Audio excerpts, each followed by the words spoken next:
Hello and welcome to Miniature Realms. My name's Stuart and I'm a very excited Stuart today. So the date I'm recording this is the 19th of January 2022 and very, very excited to have just received my order from Warlord Games for the Epic Battles Waterloo campaign release. I think the official release date for stores and things is the 29th, but orders started to ship this week, and I'm very, very lucky that mine was one of the early ones that has arrived, so I'm able to do this unboxing video for you.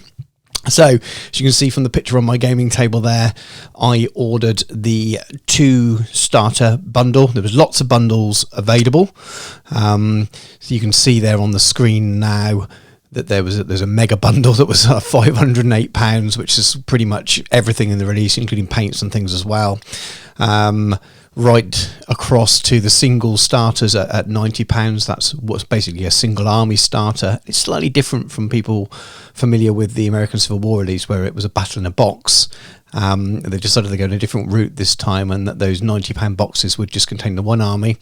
It's a much bigger thing, and I was concerned at first. I won't lie, when that came out, I wanted a 2-player starter box. But it doesn't seem to have dampened the enthusiasm for it, and I think there's been more enthusiasm. Of course, there are people that aren't interested in this release, and a few people have been vocal about it. But I think overall, having experienced both releases and bought into both releases, going for that single starter, it seems to have worked. I would still like in the future. I'd love to see them produce a slightly a 2-player starter just to get the kids started. I really like the idea of all in a box starter sets, but you can get bundles, and what I've gone for, I'm not going to go for all the bundles. This isn't a sales thing. I've purchased this myself. This isn't a sales thing at all. I have purchased this bundle here. You see me circling with the mouse, and the £180 starter set, which you get 1 of each starter, and you get 2 limited edition miniatures with it, and that's your bonus for buying the 2 at the same time. I was always going to collect both armies, and that seemed to be the logical way forward for me. I am interested in the stuff in the large bundles.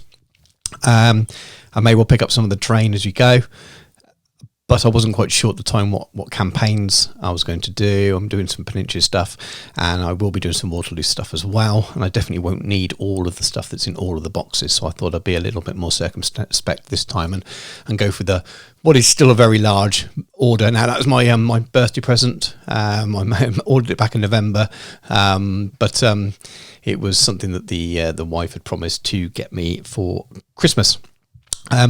So anyway, as I've already just alluded to, these are mine. I've purchased it. If you have found the channel before, you'll know that I've got a lot of videos out with Epic Napoleonic stuff, Epic Waterloo stuff. I think this will be my 14th or 15th video on the project. I've done lots of painting tutorials because I was very, very lucky to receive some advanced stock, some preview stock, and I have done some reviews. So those of you that have followed me along that journey since November, when I first started to get, we first started to get information, I started to get stock.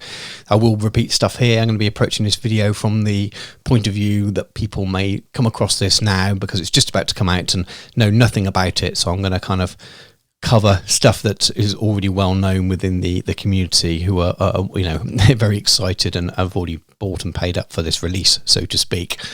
So let's head over now to sort of the list of what we get in these bundles. So I won't dwell too long on this side of things, because I'm sure you're eager to see me open the box and see what's inside. But your 2 bundle pack, as I said, comes with the limited edition miniatures. So essentially, you get your British starter set, your French starter set in Oats Eagle, and Le Enforcer of Hougoumont, who was the big sergeant, I think, that used his axe to break through the doors.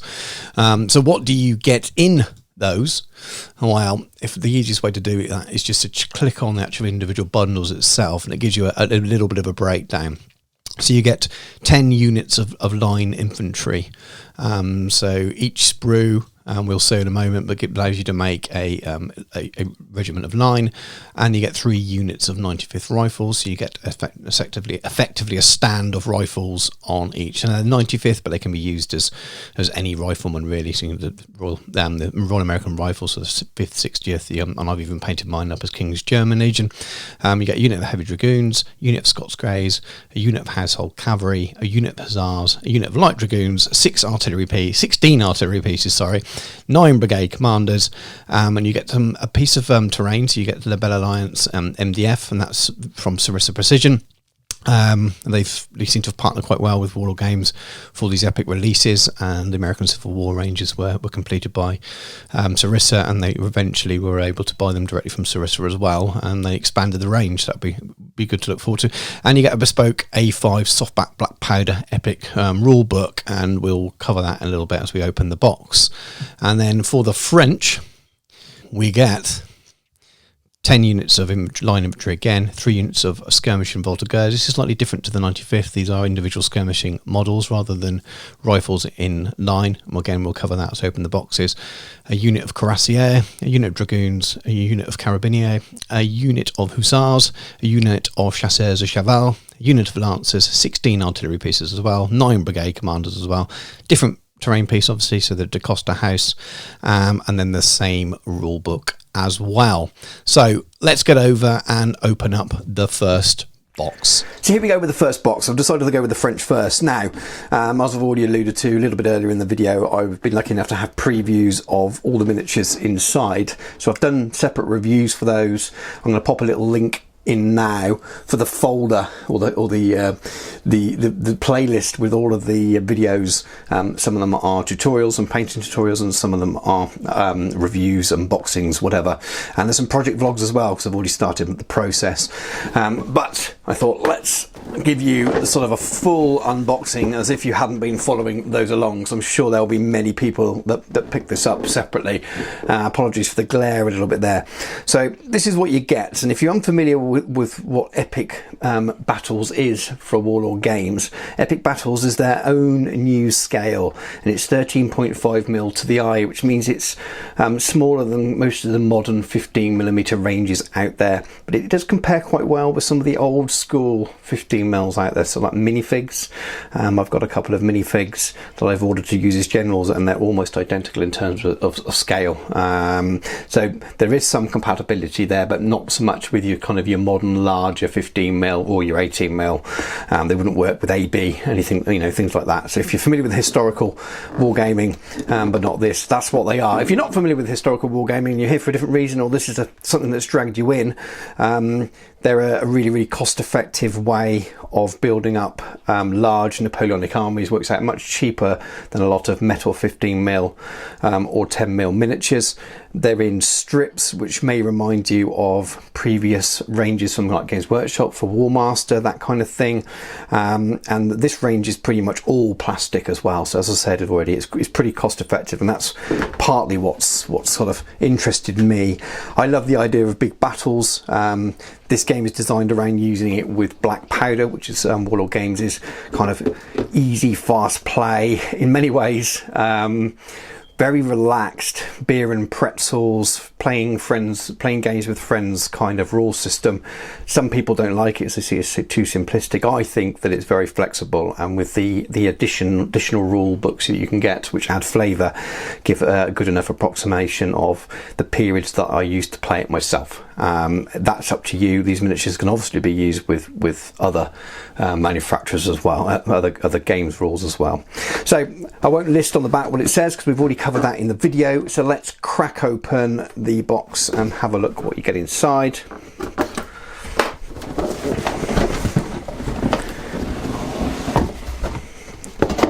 So the first thing we see here are sprues. And I'll take those out for a moment, and we'll do a little bit of a quick close-up of those in a short time. And we have the rule book, a lot of bases, your terrain piece, some dice, and a sheet of flags. There. And there It's a very quick French painting guide, which is quite cool. I didn't know this was going to be in the box. I must have missed that somewhere, but that's a nice little addition. Right, so let's look at the first part. Now this is at the core of what the Epic range is.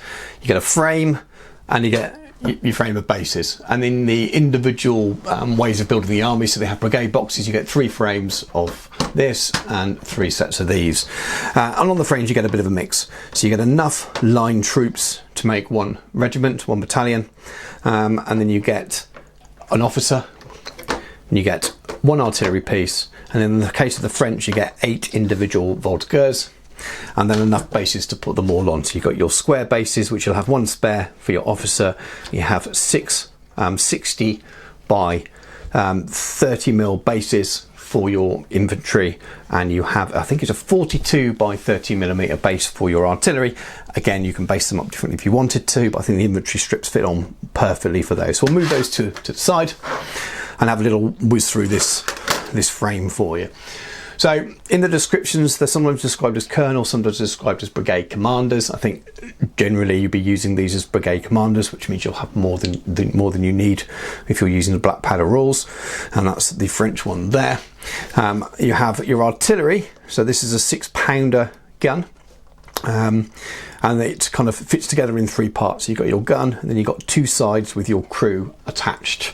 Now with the French artillery, your crew aren't quite as attached to the wheel as they are on the British frame, which we'll see shortly, so you can snip them off the back and reposition them slightly, but this is about massed armies on the table, and once they're all painted up they look fantastic. Your voltigeurs here are all individual miniatures. I've just finished painting some myself for a tutorial. It's one of my previous videos, probably the last one before this actually. Now I think in the box art and things it shows 6 to a stand. I've been basing them 4 to a stand, and you do get enough. There's always 1 extra base on there, so I think you get enough to do that anyway without worrying about your basing you get. And then you have your normal infantry here. So you've got your command stand here with an eagle, and then you get some stands in battle dress and some in greatcoat, and there's a big mix and match. And with a big bulk box like this, you can always choose, I guess, whether you want to put mix and match them over a regiment, or whether you want to make 1 regiment all battle dress, and so on and so on. There's a bit of flexibility there. Now, I'm not going to spend any more time sort of zooming into these. There's lots of high-res images on their website. You can look at my more detailed reviews of these sprues, you know, on my channel if you'd like me to sort of spend a bit more time picking up the sprue and things, but I don't want to make this video any longer than it's already likely to turn out to be with a big unboxing. So let's look at the next part. So this is the light cavalry sprue, and you get 3 of those along with the 10 French infantry sprues, and you have on here, so there's 3 types of cavalry. They're all mixed and matched. So you have chasseurs, you have lancers, and you have hussars, and then there is a horse artillery 6-pounder gun. Slightly different to the British, which you'll see in a little bit, is that they have eagles provided. The British cavalry generally didn't go to battle with their flags, with their standards. I think the French sometimes did. They have a little hand moulded on, so you obviously have to trim off and do a small conversion. It is plastic though, so they will glue together very, very normally. Whether I do that or not, I'm not so sure I will.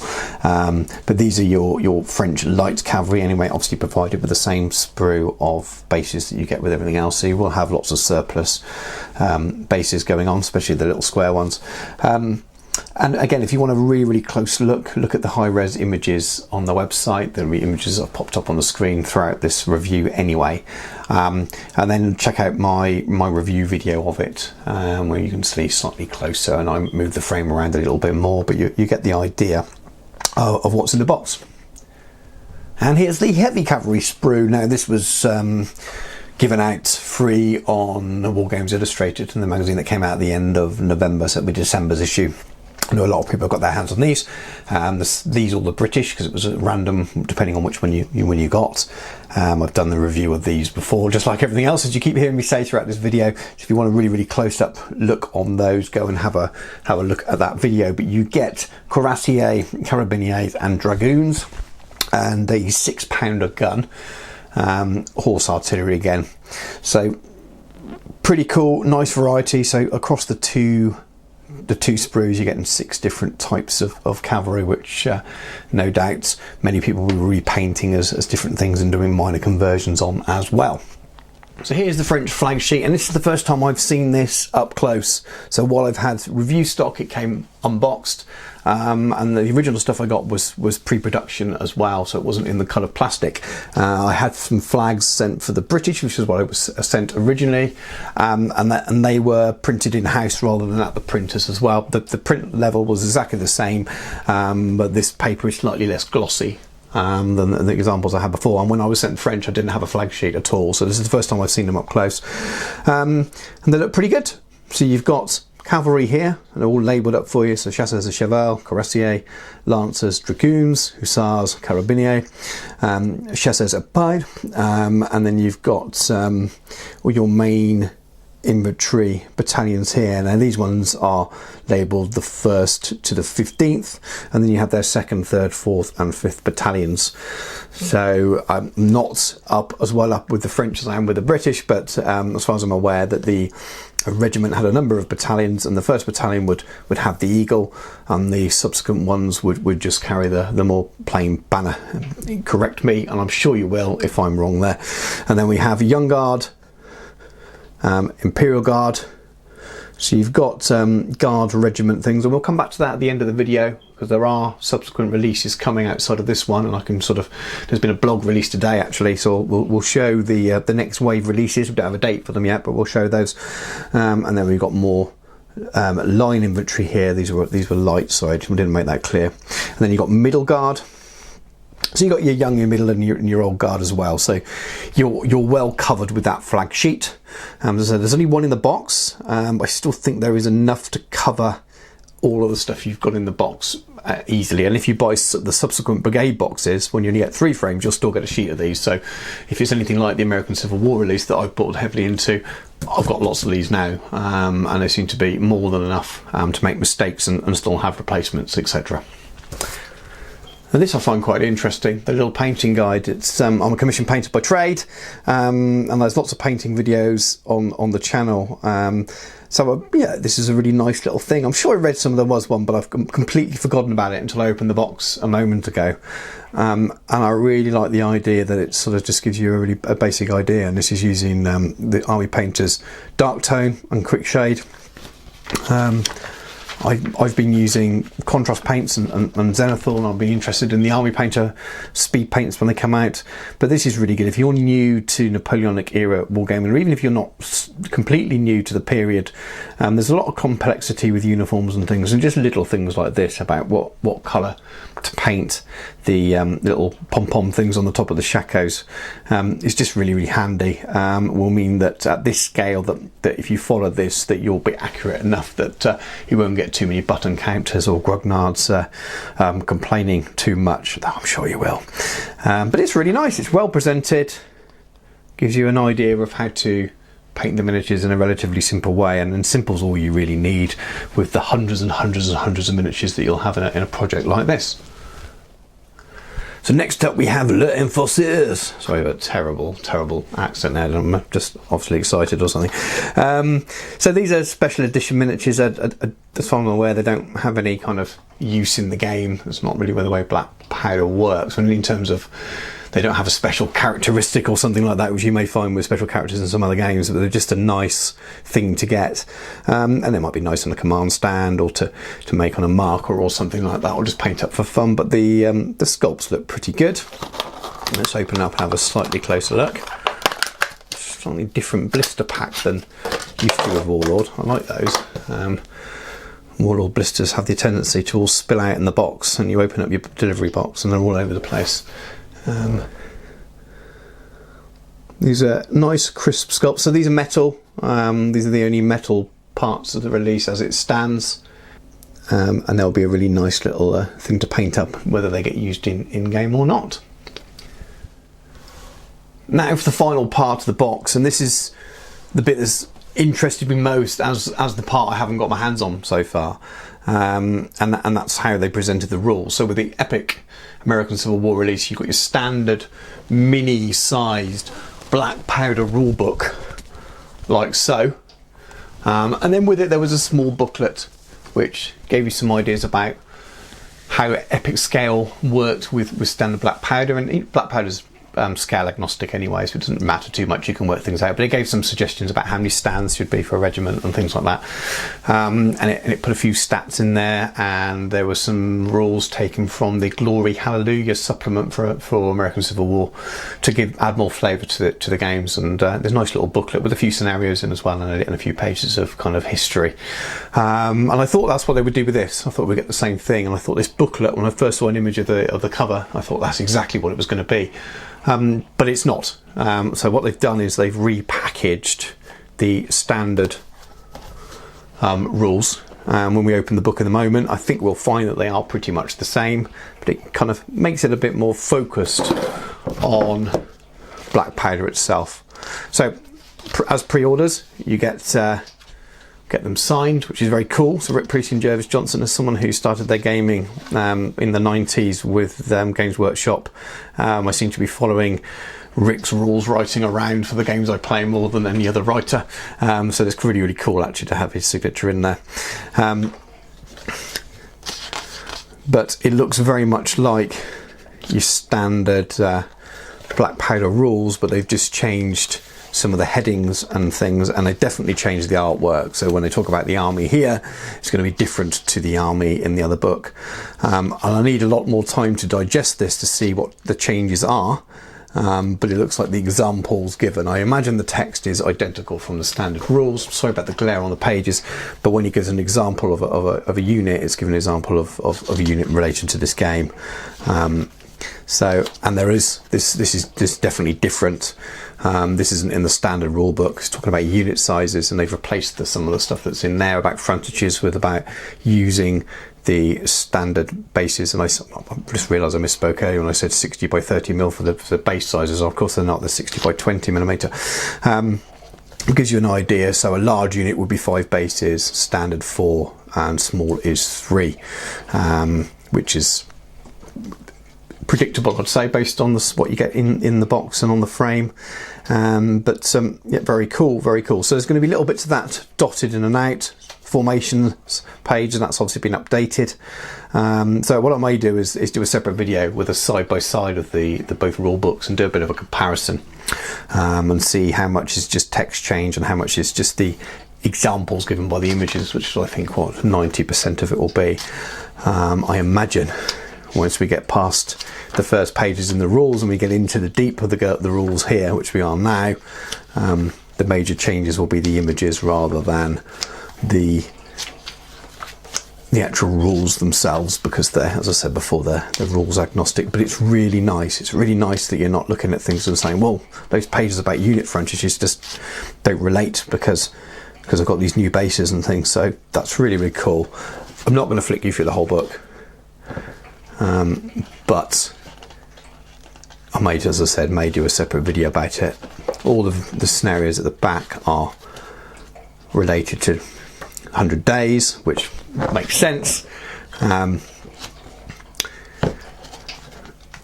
Very impressed, actually. I'm looking forward to doing a bit of a deep dive tonight, in the evening in front of the television, and sit with both rule books really, and do a bit of a comparison in my head, and I will report back to you with a future video. So if that interests you, do hang around for that. But anyway, that's the French box. Let's go to the British. So the final bit in the box is the DaCosta House, Sarissa Precision Terrain. I will probably do a separate unboxing and build of this one as a little short video in the coming weeks or so. It's not an area of the battlefield I think I'm going to be focusing on, so I'm going to build it and paint it as something cool to own. But I think the area of Waterloo that I'm focusing on, I'm not doing the whole thing because I don't have a tennis court sized table, will be more around La Haye Saint. So I haven't purchased that yet. It's something I might pick up from Sarissa. We will see. I quite like the look of the foreground one as well, which is a lot more expensive, but it's pre-painted as well, so I can just touch it up. But anyway, that's stuff for another video. So the DaCosta House, I have loads of experience with Sarissa stuff. In my opinion, they are the one of the best for unpainted MDF terrain It's reasonable value. It's not the cheapest out there, but the quality I always find is fantastic. Some of the cheaper ones don't always go together well, in my experience. I'm not going to mention any names of companies, but I've not ever had a bad experience with the Sarissa kit. So here's a nice little example on the back of how you can paint it, and they've started selling these templates now. So if you airbrush over the top, or even sponge brush over the top, you can have the effect of brick and things on there, which is really, really cool. So it looks nice. I don't think you won't get the base in there. It's just going to be the basic building that you can see on the front, but I will cover that in another video. But anyway, time to open the British. And here we go, and here's the British starter. So you get identical sized boxes, obviously.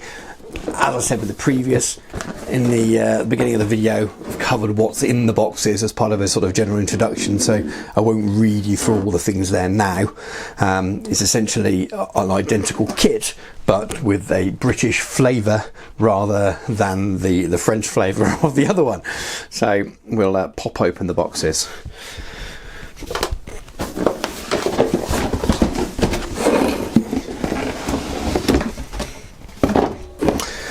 And then very similar experience inside. So rule book in its bubble wrap, and I'll pop that to the side. I obviously won't discuss that this time because we've looked at that and it's exactly the same that's in the French box. Yeah, your massive wodge of bases, your dice again, the huge pile of British sprues. This time round it's Label Alliance, and then we have British flags. That's folded in half.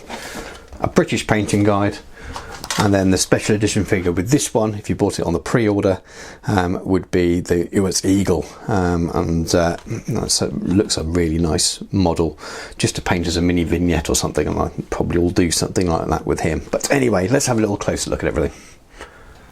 So much like the French, you get the corresponding bases with your frames. So we start with the infantry frame like we did with the French as well. So again, you have your colonel stroke brigade commander, depending on how you wish to use them. I think they're primarily designed as brigade commanders. And you have your first artillery piece, and that is, I believe, a British 9-pounder with Royal Artillery. And then you have your command stand with obviously your 2 banner bearers for your King's colours as well as your regimental colours. Officer in the middle, you got your little drummer guy on the side, and then you have enough British infantry to make that regiment up to 4 full stands. So there's 2 strips for a stand, and then the difference with the British is you don't have revoltigeurs.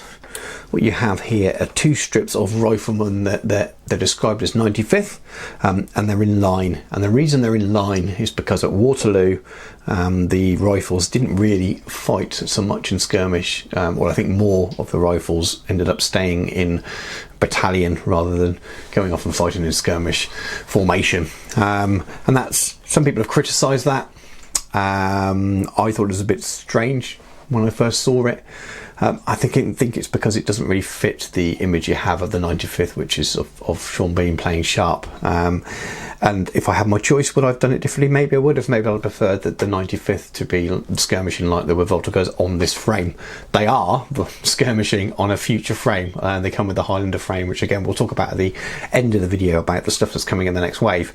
So they have done that. It was just the way they presented them on this first frame that a few people questioned, and that was probably one of the only criticisms I've really sort of heard repeated of this first wave. Now, since working on them and planning out my own projects, I'm glad of the way they are. So I've changed my mind, not from a design and release point of view, more because the way I'm using them. And there's a lot of ways you can paint these in different ways and do painting conversions, and they become different regiments, and they all paint up very nicely as Portuguese caçadores, among other things. And I've painted mine as King's German Legion Light battalions to start with, because I'm going to be doing some late Peninsular War things as well as 100 Days campaign. So for me, it's worked out perfectly.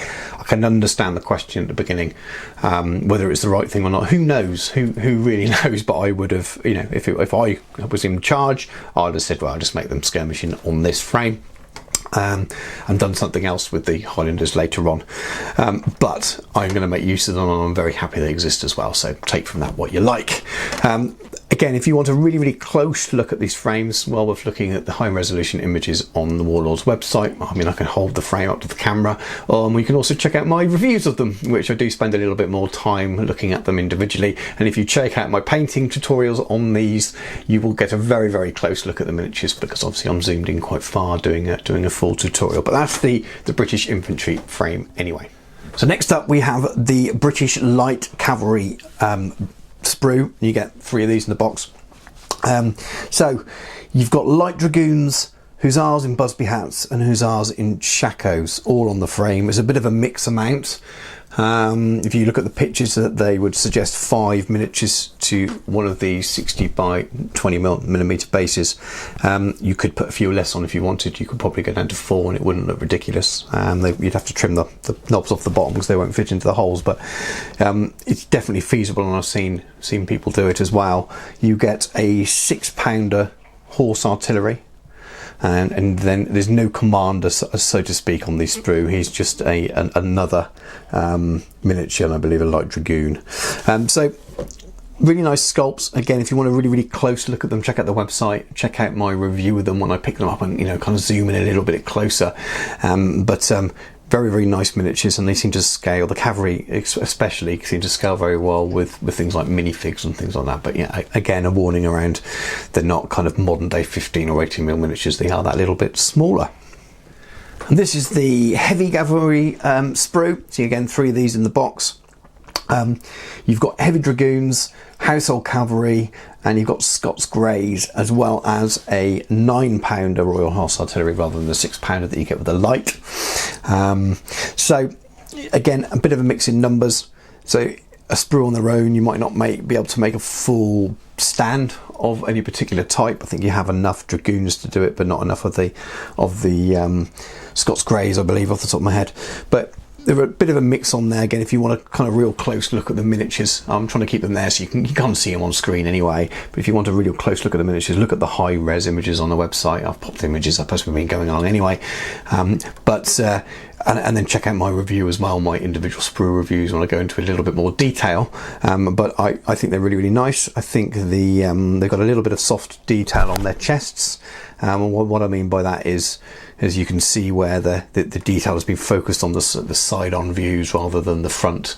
So you have to paint some areas in, but at this scale that's not so much of a problem. It means you can leave them blank as well. But I think the light cavalry just slightly better sculpts, edge it slightly in my opinion. But I'm really happy with both sets, and I'm just working on some heavy dragoons at the moment, and that'll be my next painting tutorial after this video. So last of the sort of miniatures in the box, so to speak, I thought I'd pop open the box and have a look at its eagle. I'm not sure I'll be using this in game, but it's a really nice looking miniature. I can get it in focus. I quite like the idea of painting it on, putting it on a nice little base, and leaving it in a cabinet or something somewhere. Really nicely done, and a really nice kind of little extra for doing the pre-order, but not such a reward that if you don't do it and you miss the pre-order, you feel like you've missed out on something that's important for the game. I remember for the American Civil War you got character generals, and they were lovely, but they also redid those same generals a little bit later on as part of a general release. So they were a bit of fun, but it meant that people at the beginning didn't get specific general models, and then when they did bring them around, they repeated them. It's really not an issue for me, but I actually prefer this approach to it.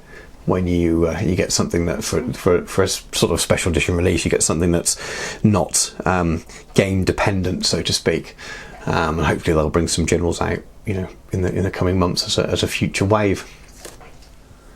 So here's the flag sheet. You get one in the box, like the French, if you buy the brigade boxes with the 3 frames in a box. I think they retail at £25, or full recommended retail price of £25.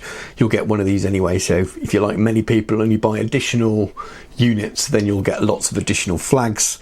Again, I mean, you could you could use them as other regiments, I think, with a little bit of converting if you're willing to repaint over certain things. You've got the basic colours and things, but depends how accurate you want to be. I'm not going to list all the names of the regiments that you can see there. You can maybe pause the video and see it, but I'm not going to read them out. They won't make for the most exciting of videos. But you've got a nice range of British, and if you need beyond that, there are lots of makers out there of flags and things. I think they may find that it's slightly too large if they're true sort of 15mm. It might be interesting to see how they compare, but I'm sure there's lots of ways of doing it, or printing and resizing and doing things like that. But to get them in the box and actually get some flags, there's a good range there. And for most people, just picking this set up to do some 100 days gaming, this may be all you need. Much like the French, you get a painting guide in there. Again, it's using the same system, so it's using Army Painter suggestions and strong tone, but they look pretty cool.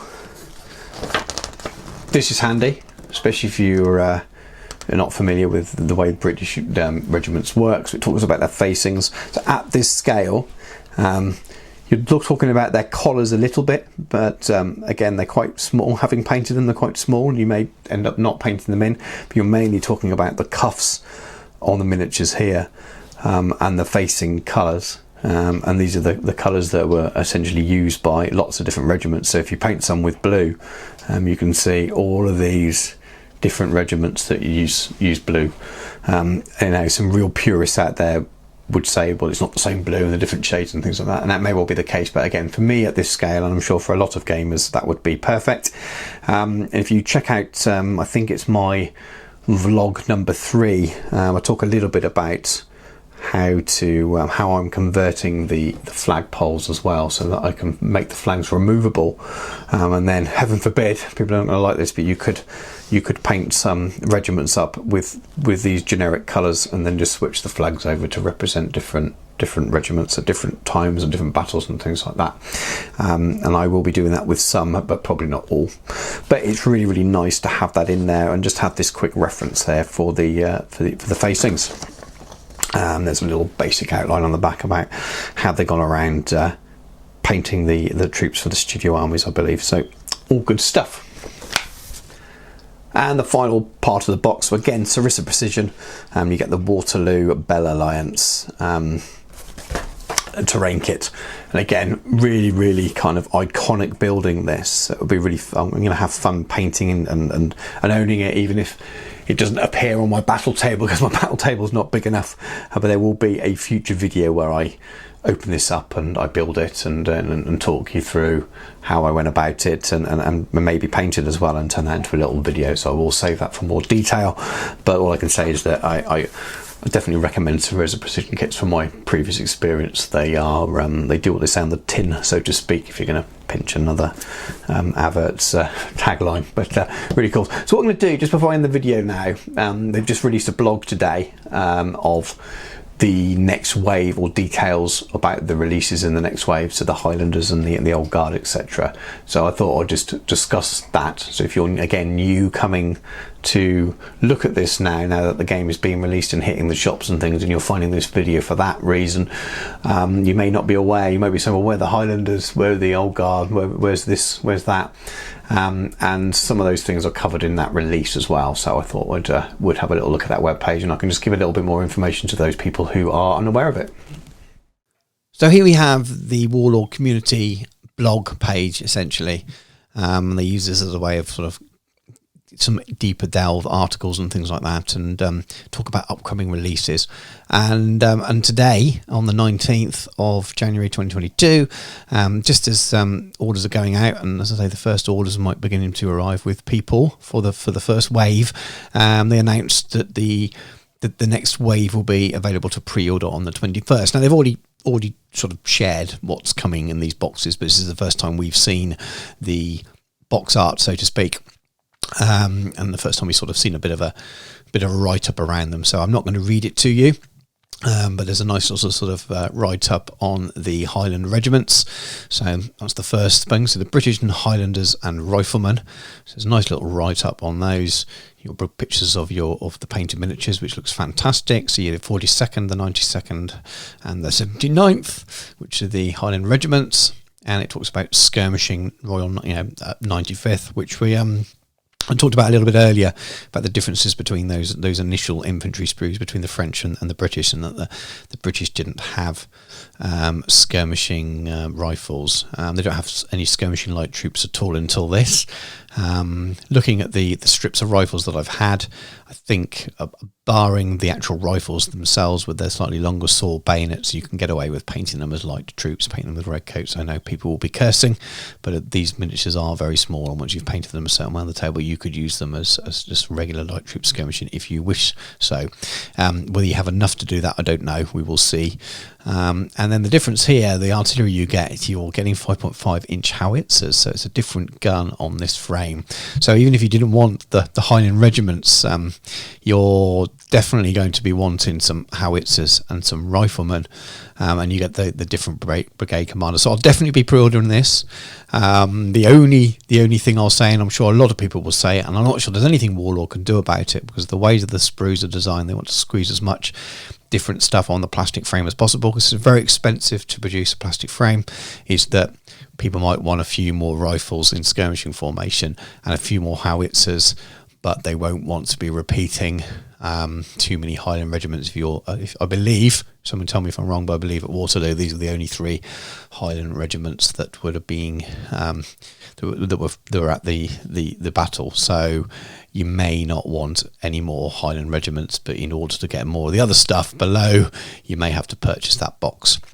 That's the only thing. I think I will definitely be wanting some more riflemen, so we'll have to see. There might be people that don't like them, but I will definitely be buying a box of those, and from that you get 3 Highlander regiments, so 80 men each. That's for your 4 stands for each regiment, 3 mounted brigade commanders, and then 24 skirmishing. And again, I will get more bases out of those, probably by doing 4 to a base like I've done with the Voltigeurs. I think it looks very nicely, and they're still kind of working in pairs then if you've got 4 to a base. And then as I say, the 3 Royal Artillery howitzers look pretty cool, and I imagine the same British flag sheet. And then the second part is the French Middle and Old Guard box as well. Now these have all been talked about before, and the contents has been talked about before, and the Old Guard and Middle Guard have definitely been very well received. Things that people want, I think, for Young Guard, you can just use regular troops and things. Little bit of history on them, and then the more unusual ones, and again I don't know lots and lots about this, but you got Marines of the Guard and Engineers of the Guard, and again I believe this is Warlord trying to make sure that it's producing sculpts for some of the personality or character units from Waterloo, from the 100 Days campaign, and some of these troops, were as part of the campaign. How much they fought and things, I don't know. They definitely fought in many campaigns, but they don't. It's not something you immediately think of. List of things I need in my Napoleonic French army. But it's cool that they're there, and I quite like it. I like that there's different things there, and I've already heard people talking about maybe painting the engineers up as Bolivians and all kinds of things like that. So they do provide some slightly different sculpts that you can use as different troops. Maybe the Marines there, looking at their shakos, you might be able to paint them as light troops ranked up or something like that. I don't know. People are going to be leaving me nasty comments for saying things like that. But for me, that's the way I like to game. I like things to look mostly right, but I'm willing to be a little bit flexible in order to play big games and things. But anyway, that's the other box as well. So 3 battalions of 80 men of the French. So you can with optional head options to represent poorer uniformed middle guard, it says, and that looks quite cool. I'll see the sprue to see how that actually works. I don't think there's an image of a sprue here, so I'll be looking forward to doing that. And as soon as I can get hold of some, I'll be bringing a review of those. Really interested to see how that all goes on the sprue. It's pretty straightforward. You can imagine how the British will work out, but because of the different types there, they've done something clever there to squeeze it all on. But anyway, so those go pre-order this Friday, as I'm recording. It's a Wednesday on the 19th, so those will be pre-ordering. You may be watching this and they've already up for pre-orders, but I'll definitely be pre-ordering a box of each. There we go. So I've called it an unboxing rather than a review. I am broadly very, very positive about the Epic Battles releases from Warlord Games. They actually match the kind of idea I have for these kind of games. I've always liked the idea of Black Powder being a kind of a really easy, fun way for a group of people to get together and play recreate a big battle. I'm a painter, I'm a collector, I'm a lover of history in the sense that I want to sort of enjoy things in a relaxing recreation. There are things that aren't as 100% accurate as they may be from some other ranges that do a similar thing.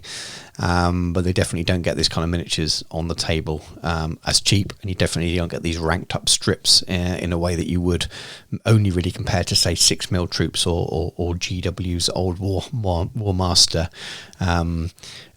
strips in 10mm. So for me, it sort of really gives that benefit of the smaller scales, but with a slightly better quality and sculpt that you get from these 3D sculpted miniatures. And for me as a painter, that just really ticks the boxes, and it's all about that big visual effect on the table. And the other thing is you can have a reasonable sized game as well on a sort of standard 6x4 or 8x4 table.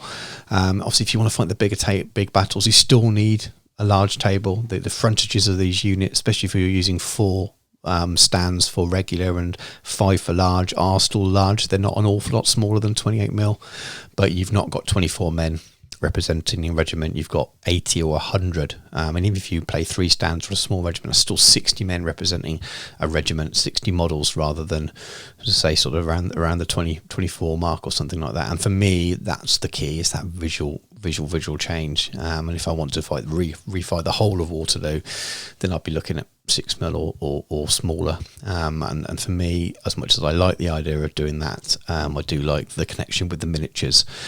For me, this is a bit of a sweet spot. It won't be for everyone. But as I say, these are my boxes. I have purchased these. I have been given free things before to review, but they are honest reviews. I just happen to be positive about it because I like it. I know that might not suit everyone.